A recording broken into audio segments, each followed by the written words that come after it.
don't forget to like, subscribe, and click on the notification bell to help support this channel and this amazing community that you guys are all part of. Appreciate that.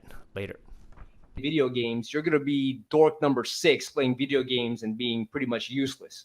Right? Yeah. If you hang around with a whole bunch of dudes who are doing something with their lives, right? Who are chasing excellence, who are fighting, who are in shape, who are like men, so to speak, then you're gonna be like them as well. And you're better off being with a crew like that than being with a whole bunch of for a lack of better term, like feeders. Zombie feed. Zombie feed. Yeah, like I always thought about. I was like, man, if there really is a zombie apocalypse and it's like rotting flesh and all that, dude, I would just have some Kevlar gloves and brass knuckles, dude.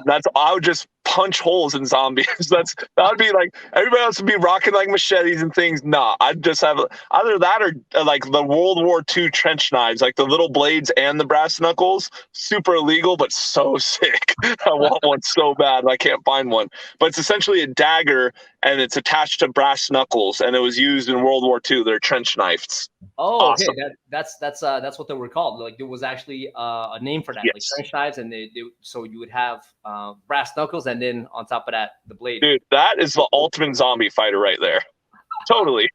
Think about it. If you have great stamina, dude, just walking through and just cracking zombies to the ground. Yeah. Whatever, dude. Yeah, and then just have some body armor so you don't get bit. Good to go. Yeah, definitely, man, definitely. Hey, I want to get back to your Relentless fighting system. So you're saying that like from white to yellow, they would have to have a certain amount of sparring hours, right, under the belt, and then certain criteria for their physical fitness as well. Yeah. So and then what would be the next stage up? And how many belts would you put like? So right now in place, I have about 7 belts, and it goes from kickboxing, and then we go to clinch fighting, and then we go all to like pretty much like clinch fighting and judo.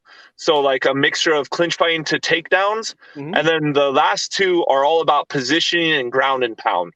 So our objective is like, we do submissions, but ultimately ground and pound, I always tell people submissions are great.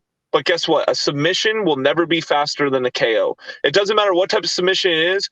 A punch and a KO can end a fight in a second. There's no submission where you can lock it in place and end a fight in a second, right? So I always tell people it's important to know positioning, grappling, and submissions if you come into that situation. It's absolutely part of the training.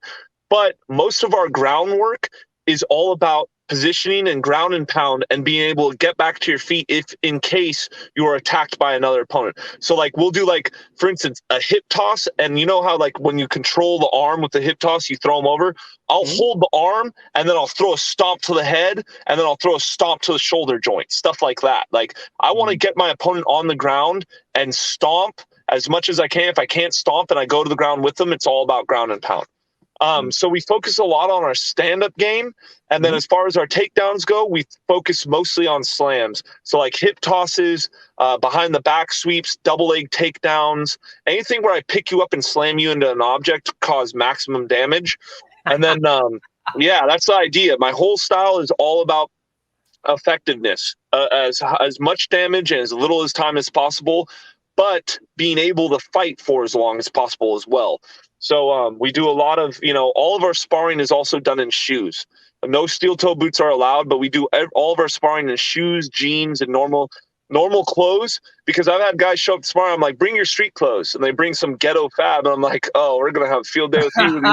Pull down their pants. Yeah. Oh, dude. Yeah. We're like, you think that's how you fight, homeboy? We're like, what's up? Pull up your pants. What? You can't box? You can't kick? Like, I was part of a crew, a real crew. You want to talk about real thugs, dude, everyone has belts. We take off our shirts when we fight. We lace our shoes when we fight. High tops are like a mandatory thing in my style because I use a lot of savate kicks combined with Taekwondo. When you take off your shirt, is there a reason for that? Yeah. So, if I have a shirt like this, right? This one can rip off clean, right? Real clean and easy. But if I take off, like if you're wearing a normal shirt that doesn't rip, think about it. Somebody can collar choke tie you, pull your shirt over your head and uppercut you in the face. Numerous things they could do. So for me, and it's a sign of war. Like I'm going to fight someone. Sometimes like I'll take off my shirt, hold it in my hand, and when the dude comes at me, I'll throw my shirt at his face and then throw a side kick to his knee.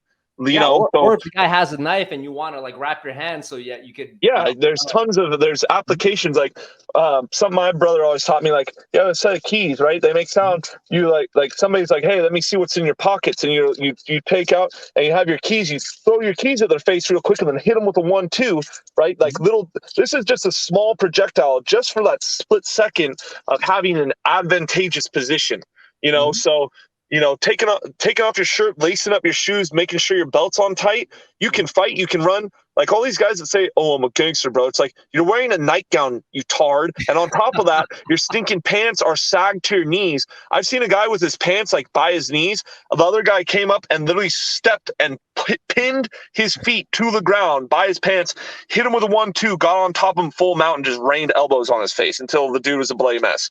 So like, people talk about like, oh, thugs, this, that. Like, if you really are into like, you want to be good at street combat, train in clothes that you're gonna fight in. Like, people are like, why do you train in jeans? Why do you train in shoes? Because that's what I lift in. And like I tell people, like, this is like, my clothes are comfortable. You know, I don't need special gear to go to the gym and lift. I don't wear headphones. I don't need to go in there with like my smelling salts. Let me get my playlist real quick, bro. No, I don't need any of that. It's all up here. And I tell people that I can stinking deadlift to Justin Bieber. I don't freaking care. It doesn't matter to me. Like, I'm just going in there to act like an animal and be an animal. People are like, oh, you should really wear gym attire. That's great, bro. Everybody that's telling me that is, oh yeah, weaker than me.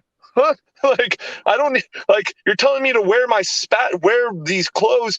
You're so concerned with gym attire. You don't even understand stop worrying about what gear you need to be doing and start worrying about how you should be training, you know, not, hey, look at my sweet brand of my knee wraps, bro. And my this and my that. Like, I get it. If you really need that stuff, that's fine. That's cool. But don't tell me I need it. Like, that's not how I train. I'm not going to have that stuff in the real world. Yeah. Like me, like the gym, well, the few gyms that I've been to here in where I live, like the reason why they wouldn't let you wear jeans is that because it rubs against the it might damage the seats and all that. But every gym is different, I guess. Yeah, and like I said, mine like they look like jeans, but they're mostly like a spandex material, so they're a little bit softer. Yeah, they're a little bit stretchy, and they don't have like buttons coming out in the back, and that's gonna rip the seats to shreds or whatever. Yeah. And I mean, too, it's like at a gym, like people are like, oh, don't destroy the gym equipment. It's like, I'm there to work out. Like, people are like, you have way too much weight on the bar. You're going to bend it. Well, get me a new bar. Like, what do you want me to do? I'm trying to push. That's just silly. You like you lift what you need to lift, Yeah, I'm here to push my limits, not to worry about the equipment. Like but I'm super respectful. Like I put all my weights away and stuff, but so. Yeah. Hey, like the whole taking, like the reason why I asked, like why do you take off your shirt and all that? Is because I remember like I was in gangs when I was younger. Like I think from the age of maybe 16 to about 19 or 20.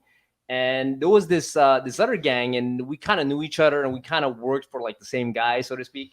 So these guys, when they got into fights, and we were like, it happened once. It was my crew, their crew, and another crew, and then both our crews were fighting another crew, and then like it was in a bar. So chairs started flying, bottles, of course, machetes started getting pulled out, and all these guys took off their shirts from that crew. And one of the reasons why they took off their shirts is because so they could identify each other. So they don't hack the wrong guy with the machete. Yeah, that's a good reason. Like, so most of my crew, like we went to like a lot of punk shows, right? So punk rockers, the way they settle their beef, like two crews, is they're like, we'll see you guys in the pit. And it'll be a 10-on-10 brawl. And most of the time they have patches and stuff, but they also have like metal, like on their jackets, like battle armor. Like you've seen what punk rockers wear. Like,